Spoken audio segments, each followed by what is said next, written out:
کہ صحابہ والی زندگی پڑھی جائے گی انشاءاللہ۔ ہم بارہا سنتے ہیں اور ہمارے عزائم بھی ہوتے ہیں، ارادے بھی کرتے ہیں کہ اللہ ہمیں کیا ہے، جو محنت کرتے ہیں کس لیے کہ اللہ ہمیں دنیا و آخرت میں کامیاب کر دے، ہے نا، دنیا و آخرت کی کامیابی۔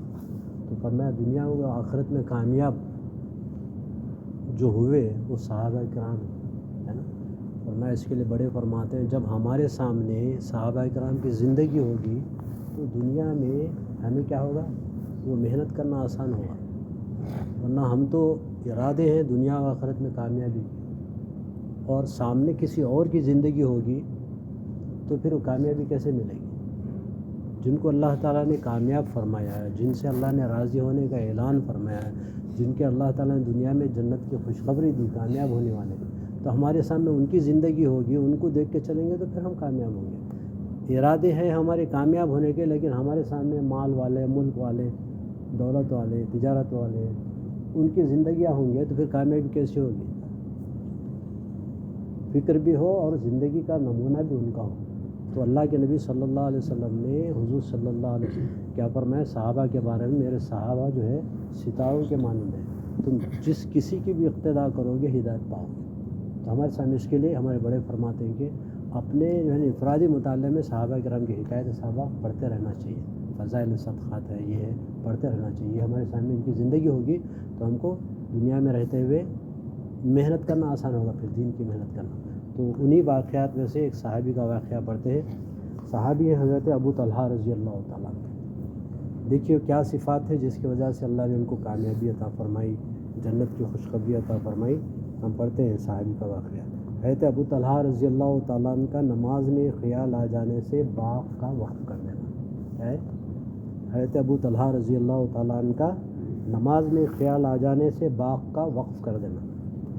حضرت ابو طلحہ رضی اللہ تعالیٰ نے ایک مرتبہ اپنے باغ میں نماز پڑھ رہے تھے، ایک مرتبہ پرندہ اڑا اور چونکہ باغ گنجان تھا اس لیے اس کو جلدی سے باہر جانے کا راستہ نہ ملا، کبھی اس طرف اڑتا رہا، نکلنے کا راستہ ڈھونڈتا رہا۔ ان کی نگاہ اس پر پڑی اور اس منظر کی وجہ سے ادھر خیال لگ گیا اور نگاہ اس پرندے کے ساتھ پھرتی رہی۔ دفتر نماز کا خیال آیا تو سہو ہو گیا کہ کون سی رکعت ہے۔ نہایت قلق ہوا، یعنی افسوس ہوا کہ اس باغ کی وجہ سے یہ مصیبت پیش آئی کہ نماز میں بھول ہوئی۔ فوراً حضور صلی اللہ علیہ وسلم کی خدمت میں حاضر ہوئے اور پورا قصہ عرض کر کے درخواست کی کہ اس باغ کی وجہ سے مصیبت پیش آئی، اس لیے میں اس کو اللہ کے راستے میں دیتا ہوں، آپ جہاں دل چاہے اس کو صرف فرما دیجیے۔ اسی طرح ایک قصہ حضرت عثمان رضی اللہ تعالیٰ عنہ کے زمانے خلافت میں پیش آیا کہ ایک انصاری اپنے باغ میں نماز پڑھ رہے تھے۔ کھجوریں پکنے کا زمانہ شباب پر تھا اور خوشے کھجوروں کے بوجھ اور کثرت سے جھکے پڑے تھے۔ نگاہ خوشوں پر پڑی اور کھجوروں سے بھرے ہونے کی وجہ سے بہت ہی اچھے معلوم ہوئے، خیال ادھر لگ گیا، جس کی وجہ سے یہ بھی یاد نہ رہا کہ کتنی رکعتیں ہوئیں۔ اس کے رنج اور صدمے کا ایسا غلبہ ہوا کہ اس کی وجہ سے یہ ٹھان لی کہ اس باغ ہی کو اب نہیں رکھنا، جس کی وجہ سے مصیبت پیش آئی۔ چنانچہ حضرت عثمان رضی اللہ تعالیٰ عنہ کی خدمت میں حاضر ہوئے اور آ کر عرض کیا کہ یہ اللہ کے راستے میں خرچ کرنا چاہتا ہوں، اس کو جو چاہے کیجیے۔ انہوں نے اس باغ کو 50,000 درہم میں فروخت کر کے اس کی قیمت دینی کاموں میں خرچ فرما دی۔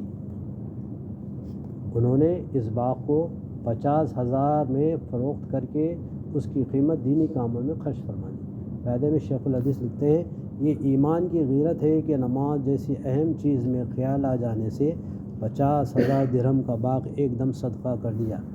ہمارے شاہ ولی اللہ صاحب رحمۃ اللہ علیہ نے قول جمیل میں صوفیہ کی نسبت کی قسم تحریر فرماتے ہوئے اس کے متعلق تحریر فرمایا ہے کہ یہ نسبت ہے اللہ کی اطاعت کو ما سوا پر مقدم رکھنا۔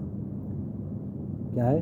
یہ نسبت ہے اللہ کی اطاعت کو ما سوا پر مقدم رکھنا اور اس پر غیرت کرنا کہ ان حضرات کو اس پر غیرت آئی کہ اللہ کی اطاعت میں کسی دوسری چیز کی طرف توجہ کیوں ہوئی۔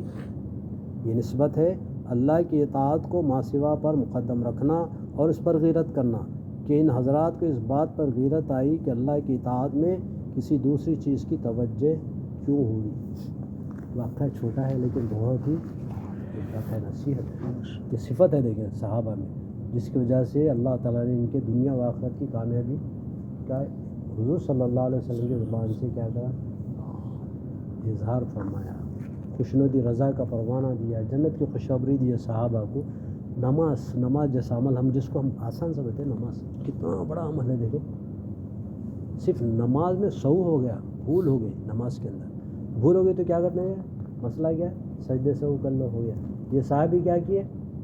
باقی جس کی وجہ سے بھول ہی اسی کو نہیں رکھنا، اس وقت 50,000 درہم میں فروخت ہوا اللہ کے راستے میں نماز میں بھول کی وجہ سے۔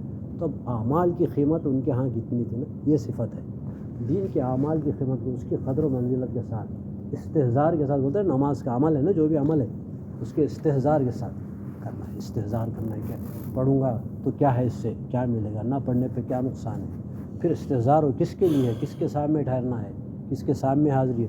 تو فرمایا یہ صفات ہے اپنی زندگی میں لانا ہے۔ تو فرمایا کہ بارہا صحابہ کی زندگیاں پڑھیں گے تو ہم کو کیا کرنا، دنیا میں ہر حال میں رہتے ہوئے دین پہ چلنا آسان ہوگا۔ آج جو مشکل ہو رہا ہے ہمارے سامنے ہمیں دین پہ چلنا، وجہ یہ ہے کہ ہمارے سامنے صحابہ کی زندگیاں نہیں ہیں۔ کامیاب جو دنیا و آخرت میں جن کو اللہ نے کامیاب کیا، ان کی زندگیاں سامنے نہیں، کسی اور کے نقشے سامنے ہونے کی وجہ سے پریشان ہیں۔ ہم کو ان کو ہٹانا ہے، صحابہ کی زندگیاں سامنے ہو جائیں گی تو ہمارے لیے دنیا میں ہر حال میں دین پہ چلنا آسان ہوگا۔ اللہ تعالیٰ ہم